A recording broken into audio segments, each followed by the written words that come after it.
Authority বলেছে তাহলে ঠিকই বলেছে। Authority bias. ১৯৭৮ সালের একটি সকালে নিউ ইয়র্কের এক নার্স ফোন পেয়েছিলেন।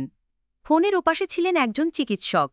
তিনি নিজের নাম বললেন এবং জানালেন রোগীকে ২০ মিলিগ্রাম অ্যাস্ট্রোটেন ইনজেকশন দিন। এটি এক ধরনের ব্যথানাশক। নার্স অবাক হয়ে গেলেন, কারণ মাত্রা খুব বেশি। ওষুধের প্যাকেটেই লেখা সর্বোচ্চ মাত্রা ১০ মিলিগ্রাম। তবুও ২২ জন নার্সের মধ্যে ২১ জনই নির্দেশ মেনে ইনজেকশন দেওয়ার জন্য প্রস্তুত হয়ে গেলেন। কেবল একজন বললেন, না, আমি রোগীর ক্ষতি করতে পারি না।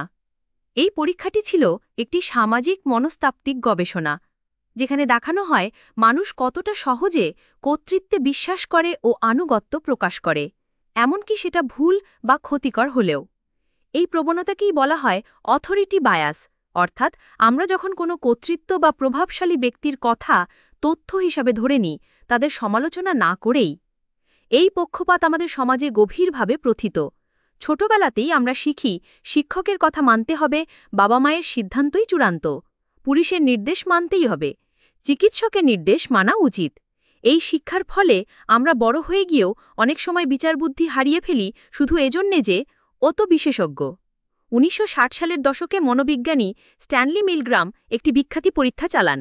তিনি অংশগ্রহণকারীদের বলেছিলেন তারা একজন শিক্ষকের ভূমিকায় থাকবেন এবং ছাত্রদের ভুল উত্তরের জন্য শাস্তি হিসাবে বৈদ্যুতিক শক দেবেন। প্রতিবার ভুল উত্তরের জন্য শক বাড়ানো হবে ১৫ ভোল্ট থেকে ৪৫০ ভোল্ট পর্যন্ত। ছাত্ররা ছিল অভিনেতা, তারা যন্ত্রণার অভিনয় করত। তবুও ৬৫% অংশগ্রহণকারী ৪৫০ ভোল্ট পর্যন্ত শক দিয়েছিলেন শুধুমাত্র একজন বিজ্ঞানীর নির্দেশে। তারা বারবার প্রশ্ন করেছিলেন, আমি কি এটা করতেই হবে? উত্তর এসেছিল, দয়া করে চালিয়ে যান, এই পরীক্ষার জন্য এটা দরকার। এতেই মানুষ বাধ্য হয়ে গেছে। এখানেই স্পষ্ট হয়ে যায় মানুষ কতটা দ্রুত নিজের বিবেক থামিয়ে দেয় শুধু কর্তৃত্বের সামনে নত হয়ে। অথরিটি বায়াস ব্যবসা, শিক্ষা, চিকিৎসা, রাজনীতি সব জায়গায় বিদ্যমান। একজন চিকিৎসক যদি ভুল ওষুধ লেখে, বেশিরভাগ ফার্মাসিস্ট ও নার্স তা যাচাই না করেই রোগীকে দিয়ে দেন। একজন ম্যানেজার যদি অযৌক্তিক সিদ্ধান্ত নেন, তাহলে লোকেরা সেটা নিয়ে প্রশ্ন তোলেন না, বস বলেছেন বলেই তারা মেনে নেন। এই বুদ্ধিবিভ্রান্তির কারণ আমাদের মস্তিষ্কে গঠিত একটি শর্টকাট বা মেন্টাল শর্টকাট।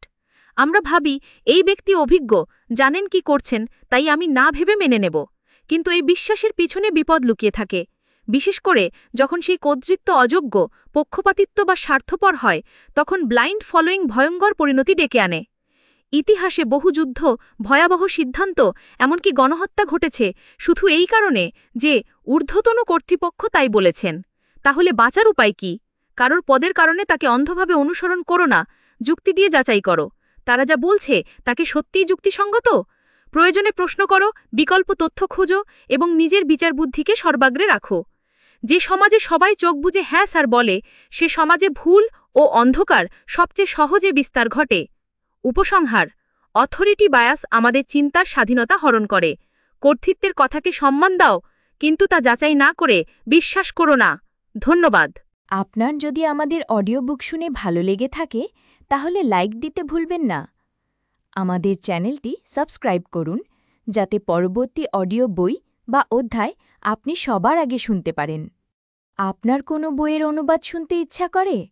কমেন্টে জানিয়ে দিন। আপনার পছন্দ আমাদের জন্য সবচেয়ে গুরুত্বপূর্ণ। শুনতে থাকুন অডিও গ্রন্থ।